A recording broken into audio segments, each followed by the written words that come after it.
श्री शिवाय नमस्तु भयम। दोस्तों, जैसा कि आप सभी लोग जानते हैं कि 30 दिसंबर 2025 यानी मंगलवार को पड़ रही है पौष मास की शुक्ल पक्ष दशमी तिथि। और दोस्तों, ये वह तिथि है जो पौष मास में पड़ने वाली सबसे बड़ी तिथि है, क्योंकि ये मंगलवार के दिन पड़ रही है और इसका बहुत ही बड़ा और विशेष महत्व होता है। पूज्य गुरु जी ने कहा है कि अगर कभी भी मौका लग जाए और पौष महीने की दशमी तिथि मंगलवार को पड़ जाए तो आप लोगों को एक छुटकी काला तिल वाला उपाय तो अवश्य ही करना चाहिए। इन दोनों का संयोग बहुत ही कम आता है। इसी के साथ में गुरुजी ने अपनी शिव पुराण कथा में बताया है कि इस दिन आपको एक छुटकी काला तिल वाला उपाय तो आपको अवश्य ही करना चाहिए, क्योंकि ऐसा दिन पूरे साल में सिर्फ एक ही बार आता है। और दोस्तों, आप सभी लोग जानते हो कि मंगलवार दशमी तिथि का अगर सबसे बड़ा कोई उपाय है तो वो एक छुटकी काला तिल वाला उपाय है। तो दोस्तों, मंगलवार दशमी तिथि के दिन आप लोगों को इस एक छुटकी काला तिल वाला उपाय को जरूर करना है। बहुत सारे लोग होंगे जिन लोगों ने इस उपाय को ना किया हो, मतलब पूरा साल निकल गया, उन्होंने किसी भी दिन इस उपाय को, तिल वाला उपाय है, छुटकी काला तिल वाला उपाय को ना किया हो। पर दोस्तों, आपके पास एक आखिरी मौका बचा हुआ है जो कि 30 दिसंबर मंगलवार दशमी तिथि के दिन है। इस दिन आप लोगों को इस वाले उपाय को जरूर कर लेना है। भले ही आपने पूरे महीने भर इस उपाय को ना किया हो, पर अगर आपने इस महीने के मंगलवार दशमी तिथि के दिन अगर इस वाले उपाय को कर लिया तो आपको इस उपाय को करने का वो फल मिलेगा जिसकी आपने कभी कल्पना भी नहीं करी होगी। इसीलिए आप लोग इस वाले उपाय को एक बार जरूर कर लेना है, ताकि आप लोगों के हाथ से यह मौका ना जा सके और आपको इस उपाय को करने का फल मिल सके। दोस्तों, यह उपाय पंडित जी ने अपनी अभी की ही श्री शिव महापुराण की कथा में बताया है। उपाय को आज हम आपको बहुत अच्छे से समझाने वाले हैं। इस वीडियो को देखने के बाद इस उपाय को समझने के लिए आपको कोई और वीडियो को देखने की जरूरत नहीं पड़ेगी। तो चलिए दोस्तों, उपाय को शुरू करते हैं। देखिए, यह पौष महीने के मंगलवार दशमी तिथि के दिन ये इतना खास होता है, इतना महत्वपूर्ण होता है। देखा गया है कभी कभी बड़े बड़े पूजा पाठ अनुष्ठान से जो मनोकामना पूर्ण नहीं होते, वह पौष महीने की मंगलवार दशमी तिथि के दिन एक छोटे से उपाय करने से ही आपकी मनोकामना पूर्ण हो है। और बहुत सारे लोगों ने इस उपाय को किया भी है और उनको इस उपाय को करने का फल भी जरूर मिला है। अगर आप लोग भी इस उपाय को करना चाहते हैं तो आप इस उपाय को पहले अच्छे से समझ लेना, सुन लेना, उसके बाद करना। आपको इस उपाय का फल जरूर मिलेगा। और इस उपाय को कर लेने से आपके घर में चाहे किसी भी प्रकार की दुहक और समस्या क्यों ना चल रही हो, आपको उसका कारण भी नहीं पता है कि भाई यह समस्या किस कारण से चल रही, उसका कुछ भी कारण हो सकता है। जैसे पितृदोष हो सकता है या किसी भी तरह का मंगल दोष भी हो सकता है। तो इस दिन आप लोगों को ये वाला उपाय कर लेना है। ये एक ऐसा उपाय है जिस उपाय को अगर किसी विशेष दिन पर किया जाए तो भाई उस विशेष दिन का जो है वह तो हमें मिलता ही मिलता है, पर हमने उस दिन पर इस उपाय को किया है तो हमें उससे भी बड़ा फल मिलता है और फल बहुत जल्दी मिलता है, क्योंकि आप इस उपाय को बहुत ही बड़े और विशेष दिन पर रहे हो। तो चलिए अब उपाय को साथ के बारे में बात करते हैं, लेकिन उससे पहले आप लोगों को यह जानना आवश्यक है कि आखिर ये उपाय किस समय करना है, किसको करना है और कैसे करना है। तो चलिए हम आगे आपको वीडियो में एक एक करके बता देते हैं। लेकिन उससे पहले अगर आप लोग हमारे चैनल पर पहली बार आए हैं या फिर मेरी आवाज आज पहली बार सुन रहे हैं तो हमारे चैनल को सब्सक्राइब जरूर कर लेना और इस वीडियो को लाइक करके कॉमेंट बॉक्स में श्री शिवाय नमस्तु भयम, ओम नमः शिवाय जरूर टाइप कर देना। तो दोस्तों, इस एक छुटकी काला तिल वाला उपाय को हमें इस मंगलवार दशमी तिथि के दिन कैसे करना है, किसको करना है, किस समय करना है और कहां पर करना है, ये सारे सवालों के जवाब आपको इस वीडियो में मिल जाएंगे।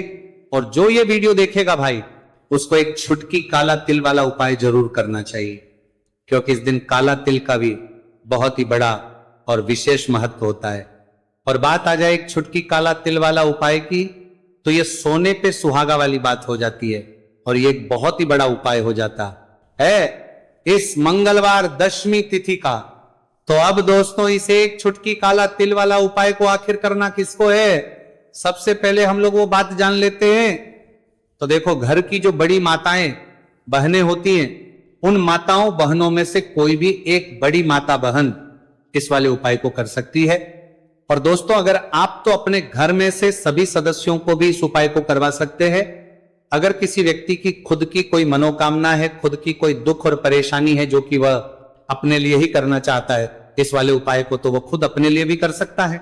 बाकी अगर कोई घर में से ऐसा है जो कि अपने पूरे घर परिवार की सुख और शांति के लिए ये वाला उपाय करना चाहता है, तो भाई वो भी कर सकता है, उसमें भी कोई दिक्कत वाली बात नहीं है। कहने का मतलब है कि इस उपाय को हर एक सदस्य भी कर सकता है और पूरे घर परिवार के सदस्य के लिए घर की बड़ी माताओं बहनों में से कोई एक माता बहन भी कर सकती है। माताएं बहनें अगर घर में उपस्थित ना हो या वो ये वाला उपाय ना कर पा रही हो, तो फिर घर का कोई बड़ा सदस्य भी इस एक चुटकी काला तिल वाला उपाय को कर सकता है, चाहे फिर वो पुरुष ही क्यों ना हो, उसमें कोई भी दिक्कत वाली बात नहीं है।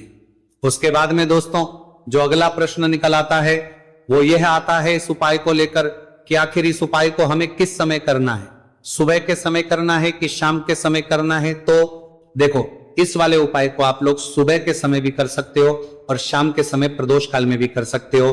अब अगर आप पूछो कि भाई सबसे उत्तम समय कौन सा रहेगा इस एक छुटकी काला तिल वाला उपाय को करने का, तो हम आपसे बस यही कहेंगे कि इस उपाय को आप सुबह के समय करेंगे तो ज्यादा बेहतर होगा। बाकी अगर प्रदोष काल शाम के समय भी करेंगे तो भी अच्छा होगा, उसमें कोई भी दिक्कत वाली बात नहीं है। तो अब दोस्तों जो अगली सबसे बड़ी और महत्वपूर्ण बात आती है वो ये आती है कि सुबह अगर हम उपाय को करेंगे तो हमें कितने बजे से लेकर कितने बजे तक के बीच में करना है, और शाम के समय प्रदोष काल में करेंगे तो हमें कितने बजे से लेकर कितने बजे के बीच में करना है। तो देखो, सुबह जितनी जल्दी हो सके आप उपाय को करने की कोशिश करना कि अगर किसी कारणवश लेट भी हो जाओ, थोड़ी देर भी हो जाए तो 10 या 11 बजे तक भी आप उपाय कर लेना, पर 12 बजे से ज्यादा देरी ना हो, ठीक है, इस बात का ध्यान रखना। उसके बाद में दोस्तों अगर शाम के समय प्रदोष काल की बात करें, प्रदोष काल का जो समय है होता है वो शाम के 6 बजे से शुरू हो जाता है। मतलब शाम के 6 बजे से लेकर 7 बजे के बीच का जो समय होता है ये समय प्रदोष काल का समय होता है। तो आप उपाय को 7 या 8 बजे के बीच में भी कर सकते हो। मतलब शाम के 6 बजे से रात 8 बजे के बीच में आप कभी भी इस वाले उपाय को कर सकते हो, उसमें कोई भी दिक्कत वाली बात नहीं है। देखिए, यदि आपके जीवन में संकट बहुत ही अधिक चल रहे हो, समस्याएं बहुत ही अधिक चली हो, एक एक रूप खर्च करने आपको बस ओढ़ रहा है, भूमि से जुड़ी हुई कोई भी समस्या हो, या फिर आपके विवाह से जुड़ी हुई कोई भी समस्या हो, या आपके व्यापार से जुड़ी हुई कोई भी समस्या हो, तो आपकी ये सारी समस्या इस मंगलवार दशमी तिथि के दिन समाप्त होने वाली है। तो चलिए दोस्तों जानते हैं उस विशेष उपाय के बारे में। देखिए, इस वीडियो में हम पूज्य गुरु जी द्वारा बताए गए 3 बहुत ही चमत्कारिक उपायों के बारे में जानेंगे। देखिए, ये जो उपाय है आपके जीवन से दुर्भाग्य का तो अंत करेंगे ही, साथ ही साथ यदि आपके जीवन में धन की समस्या चल रही है तो वह सभी भी आपकी समाप्त हो जाएंगी। देखिए, गुरुजी ने बताया है कि जब भी मंगलवार दशमी तिथि का दिन पड़े तो हमें कर्ज मुक्ति के लिए कुछ उपाय करने चाहिए। इसी के साथ हमें धन प्राप्ति, भूमि से जुड़े कार्यों और विवाह के लिए भी उपाय करने चाहिए। तो चलिए दोस्तों जानते हैं गुरुजी द्वारा बताए गए सबसे पहले उपाय के बारे में। देखिए, यह उपाय विशेषकर उन लोगों को करना है जिनकी भूमि से जुड़ी कोई भी समस्या चल रही हो, यानी कि उनकी भी जमीन से जुड़ी हुई समस्या चल रही है, यानी कि जो लोग मकान खरीदना चाहते हैं, या फिर उनका खेत से जुड़ा कोई भी केस चल रहा है, या फिर जिनके भी विवाह में विलंब हो रहा है, या फिर जिन भी लोगों के जीवन में कर्ज बहुत ही अधिक बढ़ने लगा है, कर्ज जो है वह चुका नहीं पा रहे हैं, तो गुरुजी ने कहा है कि ऐसे लोगों को यह उपाय करना चाहिए। देखिए, इस उपाय के लिए आपको थोड़े से काले तिल ले लेने हैं। देख, आपको मात्र एक चुटकी काले तिल ले लेने हैं। इसी के साथ में आपको थोड़ा सा शहद ले लेना है। फिर सबसे अंत में आपको एक लोटा शुद्ध जल ले लेना है। तांबे के पात्र के अंदर आपको अपने घर से शुद्ध जल ले लेना है और इन सभी सामग्रियों को आपको लेकर के पहुंच जाना है भगवान शिव के मंदिर में। देखिए, पूज्य गुरु जी ने बताया है कि इस उपाय को आप सुबह से लेकर के शाम तक किसी भी समय में कर सकते हैं। देखिए, मंदिर पहुंचने के आप जो काले तिल लेकर के गए थे उनमें आपको थोड़ा सा शहद लगा लेना है। देखिए, आप जो शहद लेकर के आए हैं उस शहद में आपको ये काले तिल अच्छे से डुबो देना है और शहद से युक्त ये जो काले तिल हैं इन्हें आपको शिवलिंग पर अर्पित कर देने हैं, या फिर आपको शिवलिंग के चारों तरफ अच्छे से काले तिल का लेपन कर देना है। पूज्य गुरु जी ने बताया है कि लेपन करते समय यदि आपके जीवन में कर्ज से जुड़ी समस्याएं चल रही हैं, लेपन करते समय आपको आर्यन मुक्तेश्वर महादेव का स्मरण करना है, या फिर आपके जीवन में विवाह से संबंधित या फिर जमीन से संबंधित कोई भी समस्या चल रही है, तो फिर आपको मंगलेश्वर महादेव का स्मरण करना है। इसके बाद जो आप जल लेकर के आए हैं उसे आपको धीरे धीरे शिवलिंग पर अर्पित कर देना है, तथा आपको लगातार शिव महापुराण के मूल मंत्र श्री शिवाय नमस्तु भयम इस मंत्र का जाप करते रहना है। पूज्य गुरुजी ने बताया है कि सिर्फ एक मंगलवार दशमी तिथि यह उपाय करके देखना और आप स्वयं देखेंगे कि 2 से 3 महीने के अंदर आपके जीवन से जुड़ी हुई जो भी समस्याएं हैं, बस सभी समस्या बहुत ही जल्द महादेव की कृपा से दूर होने लगेगी। तो दोस्तों, इस प्रकार से आपको ये पहला उपाय ना है। अब हम जानते हैं दूसरे विशेष उपाय के बारे में। देखिए, इस उपाय के लिए आपको एक प्यारी सी बेलपत्र ले लेनी है, इसी के साथ में एक लोटा शुद्ध जल लेना है तांबे के पात्र के अंदर, और इसी के साथ में आपको थोड़ा सा शहद ले लेना है। देखिए, मंगलवार का दिन है और मंगलवार दशमी तिथि के दिन यदि हम शहद का उपाय करते हैं तो इससे महादेव हमसे बहुत ही अधिक प्रसन्न होकर के हमारी मनोकामना को परिपूर्ण करते हैं। देखिए दोस्तों, यदि आपको बेलपत्र नहीं मिल पाती है तो आप भगवान शिव के शिवलिंग पर जो बेलपत्र छड़ी हुई होती है उसे शुद्ध जल से धो करके उसका उपयोग कर सकते हैं। तो इन सभी सामग्रियों को आपको भगवान शिव के मंदिर में लेकर के पहुंच जाना है। गुरुजी ने कहा है कि इस उपाय को भी आप सुबह से लेकर के शाम तक किसी भी समय में कर सकते हैं। देखिए, मंदिर पहुंचने के बाद आपके पास जो एक बेलपत्र है और बेलपत्र की जो सबसे बड़ी वाली पत्ती होती है और उसकी जो चिकनी साइड होती है उस पर आपको अच्छे से शहद का लेपन कर देना है। यानी कि बेलपत्र की बड़ी वाली पत्ती पर, पूरी ही पत्ती पर अच्छे से शहद लगा देना है। अब देखिए, ये जो बेलपत्र है इसे आपको अपने सीधे हाथ की हथेली पर रखना है और आपके जो भी कार्य अटक रहे हैं, देखिए बहुत से लोग ऐसे होते हैं जो अपने नौकरी को प्राप्त करने के लिए सालों से तैयारी करते हैं लेकिन उनको नौकरी नहीं प्राप्त हो पाती है।